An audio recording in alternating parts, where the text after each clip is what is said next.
बिस्मिल्लाहिर्रहमानिर्रहीम। अस्सलाम वालेकुम डियर स्टूडेंट। आज हमारा टॉपिक ऑफ डिस्कशन है एफिड्रिन। एफिड्रिन क्या है? जो ये वो मेडिसन है जो बहुत स्टिमुलेंट और डिकंजेस्टेंट प्रॉपर्टीज इसमें पाई जाती हैं। अगर हम इसके मैकेनिज्म की बात करते हैं तो ये सिंपैथेटोमाइमेटिक ड्रग होती है जो जाके स्टिमुलेट करती है। ये स्टिमुलेट करती है बहुत अल्फा और बीटा एड्रेनर्जिक रिसेप्टर को, जिसकी वजह से एपिनेफ्रिन रिलीज होता है। बेसिकली जो एफिड्रिन है डेरिवेटिव ऑफ एपिनेफ्रिन है। जब जाके एक्टिवेट करती है रिसेप्टर को, बदले में ब्रोंको डायलेशन होती है और हार्ट रेट इंक्रीज होता है। ठीक है।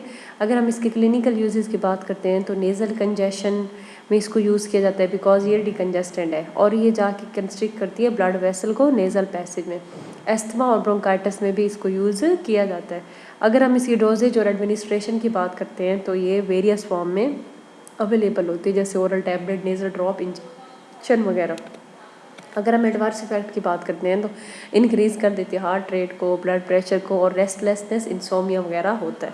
मिथाइल डोपा क्या होता है? ये डोपामीन डेरिवेटिव है, सेंट्रली एक्टिंग डोपामीन है। ठीक है। अल्फा 2 एगोनिस्ट है, बेसिकली जाके इनहिबिट करती है सिंपैथेटिक आउटफ्लो को, जिसकी वजह से नॉरएपिनेफ्रिन डिक्रीज हो जाता है। इसको ज़्यादातर प्रेफर किया जाता है हाइपरटेंशन में, और ज़्यादातर प्रेगनेंसी इंड्यूस्ड हाइपरटेंशन में मिथाइल डोपा को प्रेफर किया जाता है because it has no side effect on the baby. अगर हम इसके एडवर्स इफेक्ट की बात करते हैं तो CNS पे इसके कुछ इफेक्ट होते हैं, ड्राउजीनेस, स्ट्रेशन वगैरह कॉज होती है, विविड ड्रीम्स आते हैं, नाइटमेयर्स जिनको कहा जाता है, और हीमोटोलॉजिकल इफेक्ट में एनीमिया इसमें भी रिपोर्ट किया गया। ठीक है।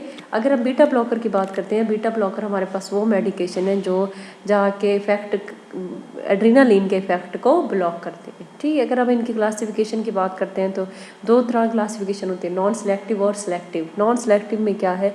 ये वो ड्रग्स होती हैं जो बोथ बीटा 1 और बीटा 2 पे बाइंड होते हैं, जिसमें हमारे पास एग्जांपल आते हैं प्रोप्रेनिलोल और नेटोलोल। अगर हम सेलेक्टिव की बात करते हैं, ये जस्ट बीटा 1 पे जाके बाइंड करती हैं, एग्जांपल में टेनिलोल और मीटोप्रोलोल। और हमारे पास कुछ ऐसी ड्रग्स होती हैं जिनके अंदर दोनों एबिलिटीज़ पाई जाती हैं, बीटा ब्लॉकर्स की भी और अल्फा ब्लॉकर, जिसमें कार्बिडाइलोल और लेबिटालोल।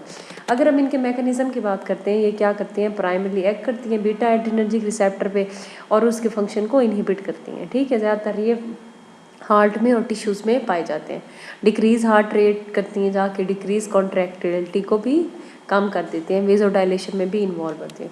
अगर हम इनके यूजेस की बात करते हैं तो हाइपरटेंशन में इनको यूज़ किया जाता है ज़्यादातर, इंजाइना पेक्टोरिस में, हार्ट अटैक में, अरिथमियाज में इनको प्रेफर किया जाता है, और हार्ट फेलियर में, माइग्रेन प्रिवेंशन में, सर के दर्द में भी यूज़ किया जाता है, ग्लूकोमा में, आई डिसऑर्डर है उसमें। और अगर हम इसके साइड इफ़ेक्ट की बात करते हैं तो फटीग और वीकनेस होती है, कोल्ड हैंड और फिट हो जाते हैं, और ब्रेडिकार्डिया, हार्ट रेट कम हो जाता है, ब्रोंको कंस्ट्रिक्शन भी इसकी वजह से होती है। अगर हम कॉन्ट्राइंडिकेशन की बात करते हैं तो अस्थमा में ये हाईली कॉन्ट्राइंडिकेटेड होती हैं, ब्रोंको कंस्ट्रिक्शन प्रोड्यूस करती हैं, हार्ट को जाके ब्लॉक करती हैं, और सवेयर हार्ट फेलियर भी इनकी वजह से हो सकता है। These all are contraindications. That's it. Thank you so much.